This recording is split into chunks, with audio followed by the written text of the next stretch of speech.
Tips यहाँ पे share करने वाली हूँ। You have to practice. अगर आपको इस एग्जाम्स के लिए प्रिपेयर होना है, जो भी स्टूडेंट्स यहाँ पे है या भी जो भी अडल्ट्स यहाँ पे हैं जिनको इस एग्जाम के लिए प्रिपेयर होना है, तो क्या क्या टिप्स है? सबसे इम्पोर्टेंट कि आपको डेली प्रैक्टिस करना होगा। इन सब्जेक्ट का एक एक करके आपको डेली प्रैक्टिस करना होगा। सेकेंड इज कि start observing things around you. आपके आजू बाजू में ही सब चीज होती है, उसमें से ही कुछ ड्रॉ करने के लिए देते हैं। तो बॉटल का शेप कैसे है, बॉटल पे लाइट अगर गिरता है तो रिफ्लेक्शन कैसे होता है, कौन से कलर का होता है, अगर बैकग्राउंड पे एक कपड़े का कुछ रखा है और उसके ऊपर बॉटल रखा है तो किस तरीके से उसका शैडो कलर चेंज होता है। ये सभी चीजें ना ऑब्जर्व करनी बहुत ज्यादा जरूरी है। बच्चे खेलते हैं तब उनके पोस्टर्स कैसे होते हैं, बैकग्राउंड कैसे होता है, राइट? अगर किसी ने अच्छे से साड़ी डाली है, ड्रेस डाला है, तो उसके ऊपर डिजाइन कैसा है, उसका कलर स्कीम क्या है, ये सभी चीजें आपको ऑब्जर्व करनी आनी चाहिए। देन जब भी आपका एग्जाम हो तब आपको थंबनेल स्केचेस पहले ड्रॉ करने हैं। आपको डायरेक्टली बड़ा स्केच नहीं ड्रॉ करना है। फर्स्ट 5 मिनट में आपके 3-4 स्केचेस ड्रॉ करके होने चाहिए, राइट? हमारे बच्चों के होते हैं क्योंकि इतना प्रैक्टिस होता है, इतना थाउजेंड थाउजेंड उनके स्केचेस हो जाते हैं कि किसी कौन से ड्राइंग में से क्या लेना है और यहाँ पे डालना है। सिर्फ इतना ही सोचना है एग्जाम में। एग्जाम में ये नहीं सोचना है कि इस टॉपिक पे मेरा कौन सा स्टोरी था। No, exam type is just to practical work आपका होना चाहिए। थिंकिंग इज ऑलरेडी आपने कर लिया है प्रिपरेशन में, राइट? तो ये सभी चीजें होती है। लाइट ड्राइंग करना है आपको, क्योंकि पेपर जो होता है एग्जाम का वो कार्ट्रिज पेपर होता है, नॉर्मल, बहुत अच्छे क्वालिटी वाला इतना नहीं होता जितना हम लोग प्रैक्टिस करते हैं, राइट? तो जितना कम इरेजर यूज करोगे, उतना जितना लाइट ड्रॉ करोगे, उतना आपका पेपर अच्छा रहता है। कलरिंग के टाइम पे वो फटता नहीं है, right? Outline with pen. You do not use sketch pens in exams. आपको पेन यूज करना है, जो कि जेल पेन जो होता है वो पेन आप यूज कर सकते हो एग्जाम के टाइम पे, जो कि बोल्ड होता है पेन, राइट? देन ओवरलैपिंग, जैसे मैंने कहा कि कोई एक खड़ा है, उसके पीछे कोई खड़ा है, तो उसका और इसका प्रपोर्शन अलग होना चाहिए, फिर तीसरे का प्रपोर्शन अलग। इस तरीके से स्टेप बाय स्टेप ये सभी चीजें आपको दिखानी है। पर्सपेक्टिव, बैकग्राउंड जो है, अगर मेमोरी ड्राइंग आप देखते हो तो बैकग्राउंड जो है वो उसका पर्सपेक्टिव में चाहिए। ऐसे फ्लैट नहीं चाहिए कि ये बिल्डिंग है, ये बिल्डिंग है, ये बिल्डिंग है, स्लाइड भी सामने से है। तो अगर आप पर्सपेक्टिव जान लो पहले से, तो उसको अच्छे तरीके से आप दिखा सकते हो बैकग्राउंड में। राइट मूड, जैसे शेयर किया मैंने।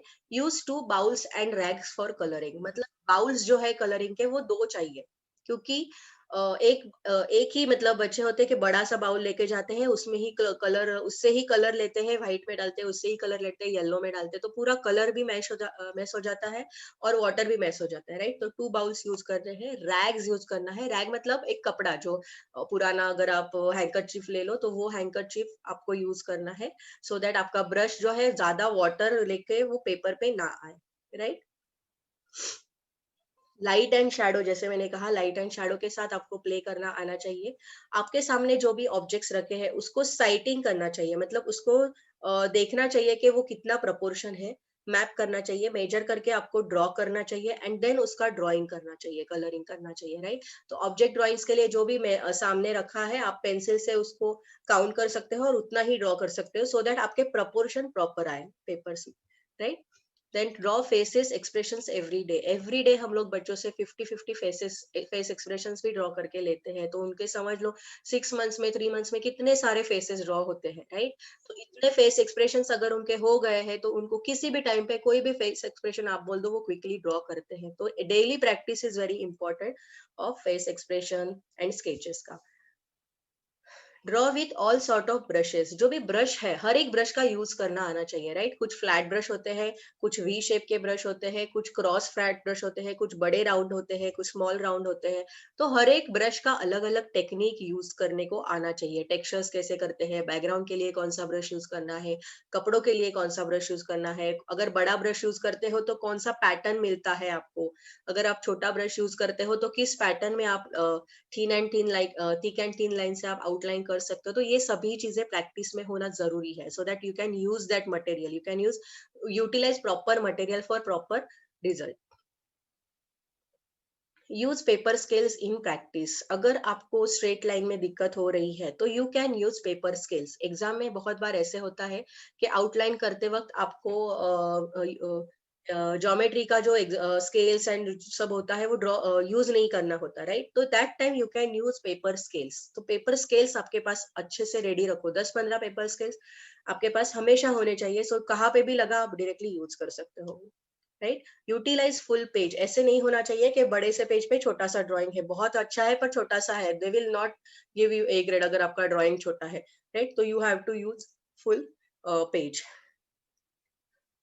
हर एक सब्जेक्ट के लिए डिफरेंट कलरिंग मेथड होना बहुत जरूरी है। जैसे हम लोग कहते हैं बच्चों को कि अगर आपने मेमोरी में एक स्टाइल यूज किया है, तो डिजाइन में अलग स्टाइल यूज करो, कलरिंग का ऑब्जेक्ट ड्राइंग में अलग स्टाइल यूज करो और लेटरिंग में अलग स्टाइल, सो दैट जब मॉडरेटर सभी पेपर्स एक साथ देखते हैं, राइट, तो उनको सभी पेपर्स में बहुत अच्छे से आपका वैरायटीज समझ में आता है। जिसके जो चीजें मैं बता रही हूँ, ये सब मेरिट के बच्चों के लिए देखी जाती है, राइट? अदरवाइज एक एक पेपर एक एक देखते हैं, एक एक सब्जेक्ट देते हैं, ऐसे नहीं होता है कि एक ही बच्चे का एक ही सब सब्जेक्ट्स एक ही मॉडरेटर देखे, नहीं, वहां पे बहुत सारे मॉडरेटर्स होते हैं एग्जाम चेकिंग के टाइम पे। तो कौन सा मॉडरेटर क्या चेक करता है वो किसी को पता नहीं होता। तो अगर जब आपको सभी इसमें अच्छा ग्रेड आया है, तब जाके आपके पेपर्स देखे जाते हैं। अगर आप मेरिट में आने के लिए काबिल हो, तब ये बारीक बारीक चीजें आपकी देखी जाती है। If your paper geometry work is good, okay, if your geometry work is clean, you can use pilot pen। Pilot pen जो आता है व्हाइट कलर का, वो अच्छे तरह से बैठ जाता है आपके सर्कुलर में, और वो आप यूज कर सकते हो फाइनल पेपर के लिए, राइट?